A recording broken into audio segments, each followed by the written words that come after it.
Lettori della Voce di Tutti, ci troviamo qui al Teatro Apollo nei pressi di Piazza Vittorio per un doppio appuntamento con i Milagro e Bob Salmieri. Doppio appuntamento nel senso che Bob Salmieri presenta il suo ultimo volume e poi c'è il concerto di Milagro che i nostri lettori sicuramente conoscono perché ne abbiamo parlato varie volte. Io qui rivolgerei subito una domanda a Bob riguardo Milagro, poi parliamo subito del libro.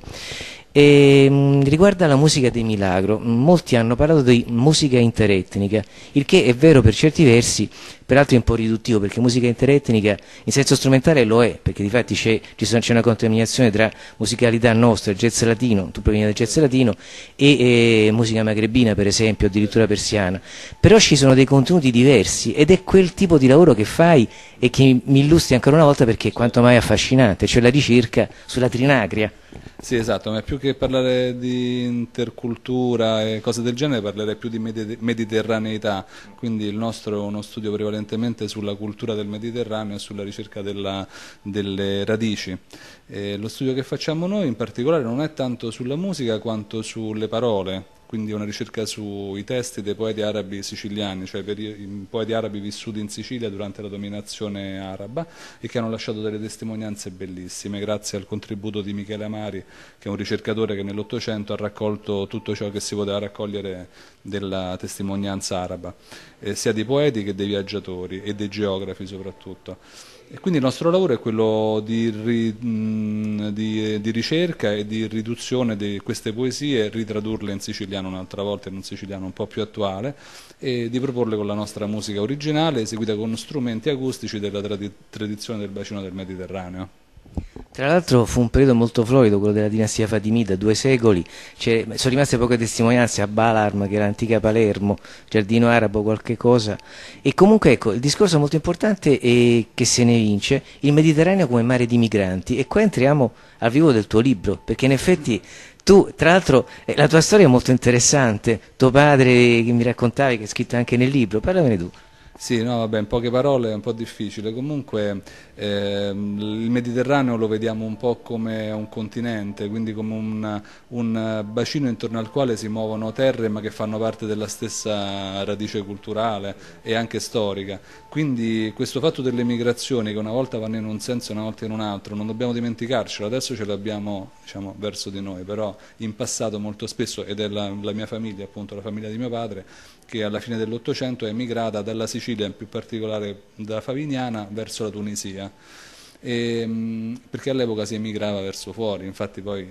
dopo la seconda guerra mondiale ci sono stati tanti profughi che sono tornati proprio perché erano emigrati in passato. Quindi è questo un po', cercare di riproporre il Mediterraneo di ieri attraverso le poesie dei poeti arabi e il Mediterraneo di oggi attraverso le testimonianze di chi ci viene per un motivo o per un altro. Questa è un po' la premessa sia di Storio Caffè di Lo Forestiero, che è il primo libro, e di questo qui con una piccola Odissea siciliana, proprio perché un po' si rifà alla tradizione trapanese dell'Odissea, questa idea di questo scrittore inglese, Butler, che più o meno nell'Ottocento trovò questa similitudine fra le isole descritte da Omero, che non corrispondevano con le isole Ionie, ma corrispondevano perfettamente con le Egadi, e quindi diciamo, pone tutta la vicenda omerica intorno alla Sicilia. Questo è molto interessante. Per i 2 libri, sia Lo Caffè Forestiero che questo, rimando i lettori alla recensione che ho fatto, che è uscita da qualche giorno. E ritornando al discorso del Mediterraneo, i legami, ecco, il Mediterraneo come crogiolo di culture, perché in effetti, se torniamo indietro, la cultura araba ha influenzato molto noi altri, pensa a Vicenna, a Verroè, o anche la musica araba, sia quando c'era l'Andaluse, la Spagna, sia attraverso i crociati. Quindi è molto importante, perché tutti oggi per esempio siamo indotti a vedere l'arabo terrorista, invece dovremmo guardare un po' indietro, ecco. No, terrorista e anche migrante, quindi immaginate questi sulle spiagge che vendono, noi così un po' come per gioco immaginiamo che sui barconi dei clandestini, anziché starci poveracci che vengono qui a fare i lavori che non vogliamo fare noi, ci siano poeti, scienziati, matematici che vengono qui a ridare il loro contributo, come è stato più o meno 1000 anni fa.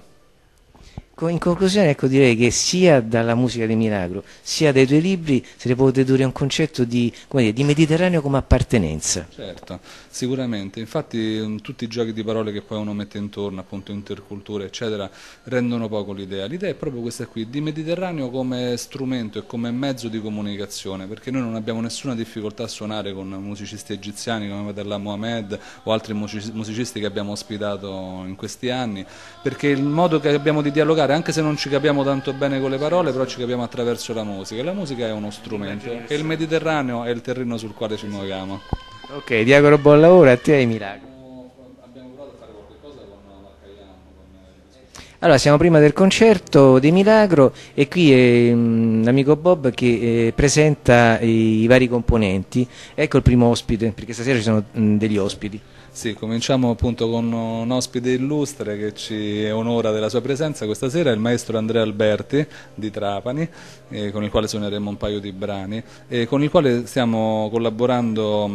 noi come Milagro, io personalmente, per la creazione di questo collettivo che si chiama Mediterranea Sicilia Project, al quale facciamo parte noi come Andrea Alberti con l'Orchestra Mediterranea, Tony Acquaviva degli Agricantus e Maurizio Catania degli Unadda Re, tutti siculi, e appunto stiamo cercando di fare questo progetto per la diffusione e la promozione della cultura mediterranea nel mondo. Quindi il maestro Andrea Alberti. Salve, allora vabbè, non è la prima volta che io e Bob collaboriamo, perché abbiamo fatto, a parte che abbiamo fatto un concerto a Palermo in duo alcuni giorni fa. Comunque già abbiamo fatto altre collaborazioni nel primo disco suo e nel secondo, credo. Sì. Che sono usciti in America, negli Stati Uniti, prodotti, no, non siamo arricchiti, no, con questa produzione statunitense non siamo arricchiti, comunque no, è stata una bella collaborazione, io lo faccio sempre molto volentieri, perché mi piace chiaramente anche la musica che fa Bob, perché poi in realtà io con l'Orchestra Mediterranea, anche se è un po' più jazzistica come proposta, però la pappa è quella lì. E quindi vabbè, siamo qui contenti e felici di suonare un'altra volta insieme e spero bene. Grazie maestro.